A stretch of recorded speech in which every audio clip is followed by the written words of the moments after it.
go-to favorite operator. Although now Legion's so strong, he's a Legion main. I think he's gonna hop around, right? See on the attacking side, thinking good like my best friends now, they got grenades instead. And about taken away as well. Nice. Okay, intel. You haven't seen that band away that much? Where they set up 3 players, and they wait, and they wait, and they wait. Get some drones, fall back, hold on, got the Magnus as well, and G2, they have to problem solve this hold. They love this split kind of setup they've got here as well, where 3 on one side, 2 on the other. Doki already finding himself one, popping off on the hill, start marching his way back forward, recover that little bit of chip damage that he took away. Virtue's going to fall down here to I9, the artist formerly known as Napew. Lycolis into a second. 2 good kills to get off the board with the finger being removed so early, but already it's down to a 3v3 with half the round still to play. It's messy. It's just 1v1v1v1s. No trades are happening. It's a back and forth, and so far it favors G2 massively now, and it's I9 in a 1 versus 3. He's got it all to do, and he's still being pushed in as well. They've still got a couple of players up towards yellow stairs. Just about misses the head of Uno, but he doesn't miss on the return. Toward me instead, because Benja is on the Jackal. Animal gets taken on first by BG Man. Immediately Doki's there into his footsteps as well, looking to get the trade, almost finds it in Virtue on the other side. Completes that kill, assist secured by Doki. The march on forward continues. Uno into a second as well. It looked to start so well for Fury, but now just being picked apart piece by piece by the world champions. I mean, they're everywhere. Upstairs, downstairs, the flank is coming as well again. Now G2 they can take a poke around, find these last couple of members. Once they realize they're pretty much all above, they can make a side plant with the smokiness on Benja, for example, and just not work on the bomb set itself. Yeah, Benja's been really patient, to be fair, as well, playing very much isolated this entire round, making use of the I0 scanner to make sure that he's at least safe, watching off on his flank, for example, while the rest of the team have put all their focus on the execute. You've got Benja covering off on one of the riskier sides. This one's down and dusted, and by the looks of it, Fury are nowhere nearby. Doki swings round and finds I9. A 4v2 in the post plant. This one's pretty much done and dusted. That's a hard one. You can try and retake it, but time is ticking down. They get that first initial kill, but they got much more work to be done for them. They have, and it's again the blindness, I think, pushing in for this too. Hoping for the very best, but Doki finds both. CEO the second time, changing things up. The drop, going straight in. A bit of a rush coming in here as well. Lycolis has flashed out, that flash going off just a little bit too late there. It does cost them a player, but 2 kills quickly go back and forth between either side. Now we've got the Nomad charging on through. Virtue looking to find something, but it's Uno to find his man. Alamau into another. It doesn't seem to matter that the plan went a little bit awry there in the first 5 seconds, because G2 has still dragged it back. Plant is going down. It's a 3v1, and Crit has got it all to do. Yeah, bomb goes down again. 2 plants for G2, but Crit in a bad position. Ooh, nice shot. Okay, that's 1. You gotta go through 2 more though, and the problem is, against Uno, who's really been on fire so far, this map, Virtue looking very, very comfortable and stalwart as he always does. And even had an EE1D still to bring out to play as well. It's not looking good. Down he goes to Uno, G2. Witness. And the thing is, Beachman and Legion as well, and Crit, they both have impact grenades. As for Echo, they could have impacted the exothermic charge easily if they're in the right position. I did think it was on the ground floor at first, so here we are. All learning new things today. Almost we marched up.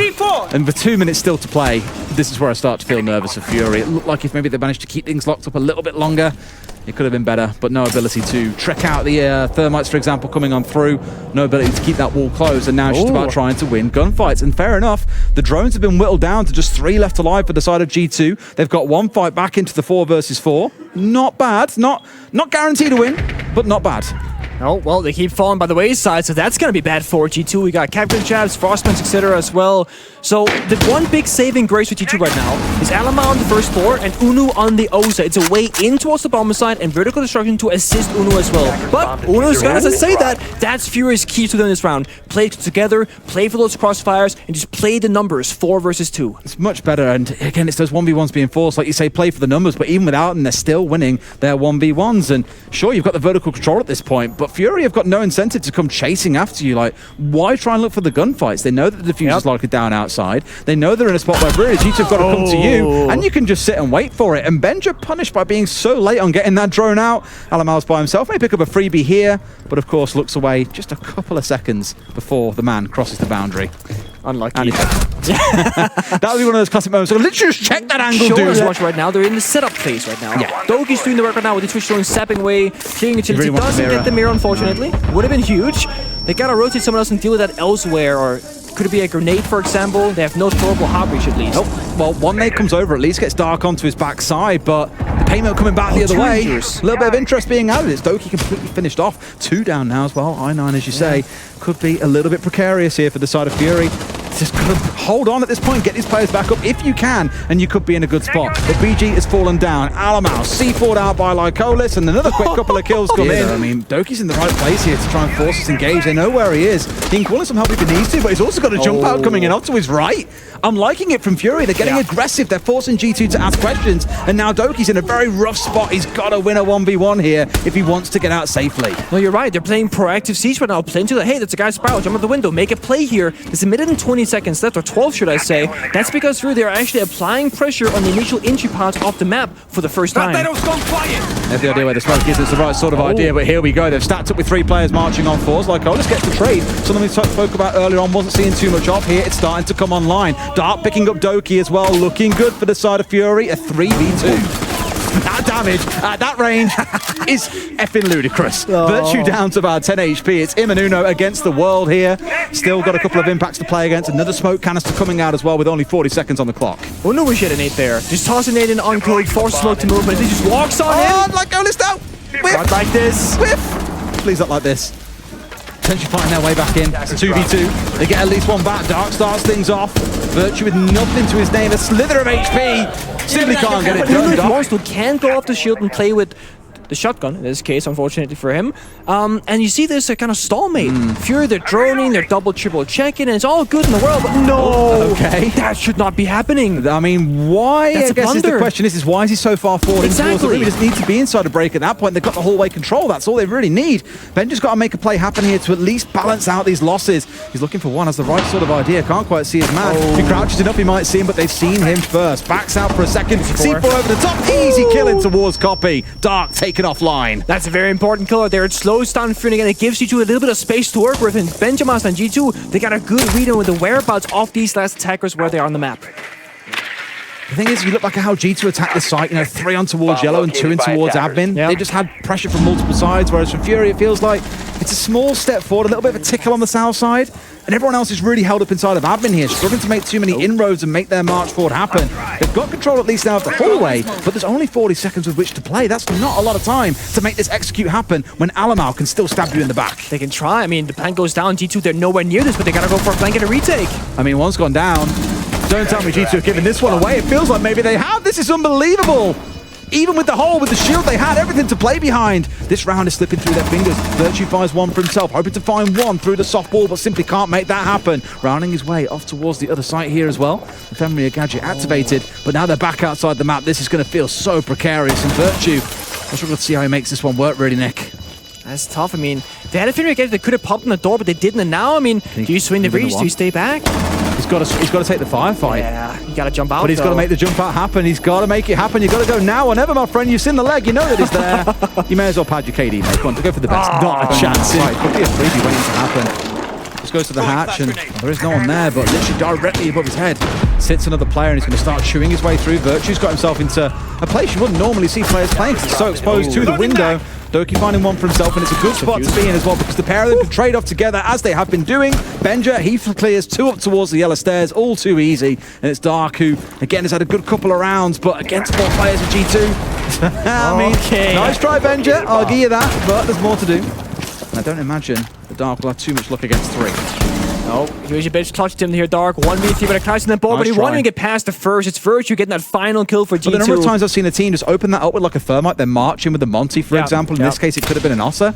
They can't get away with that because Alamau is sat there hard protecting Virtue's Electro Claw to make sure they cannot go directly down. That forces Fury to have to work their way top down rather than bottom and across, which makes things so much more complicated for them on this site.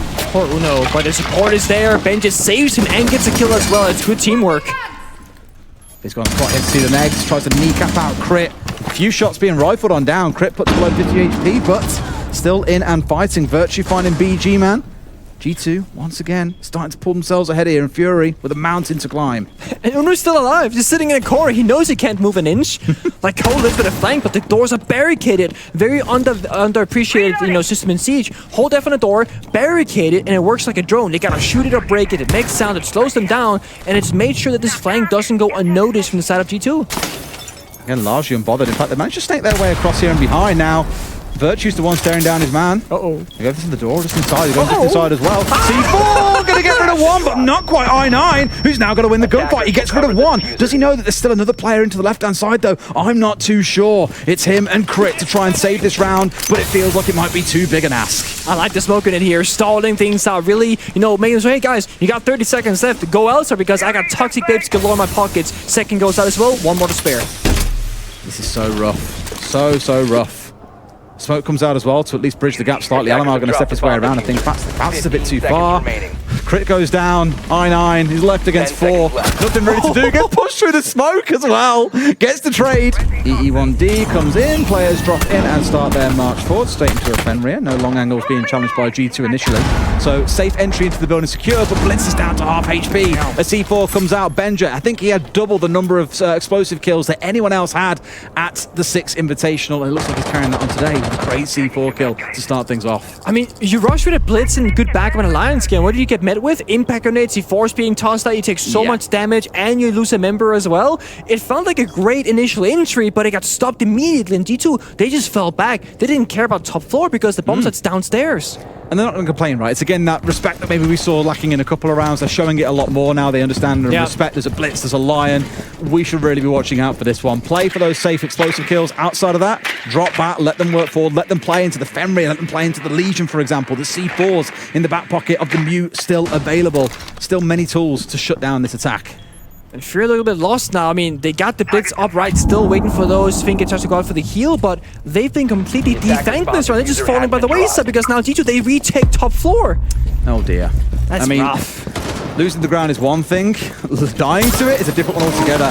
The one comes out there as well. There's a double coming on through. Doki's there like a good teammate to back his man up. Finds one, gets the down onto the next. PG Man is all that's left standing. Thankfully, it's going to be GG Man at the end of this round, though. 4 left standing for G2. A very comfortable first close out for them. And they secure that game tomorrow against DZ. Oh, look at that disrespect. They're just running at their opponent. Again, the confidence. They read the situation.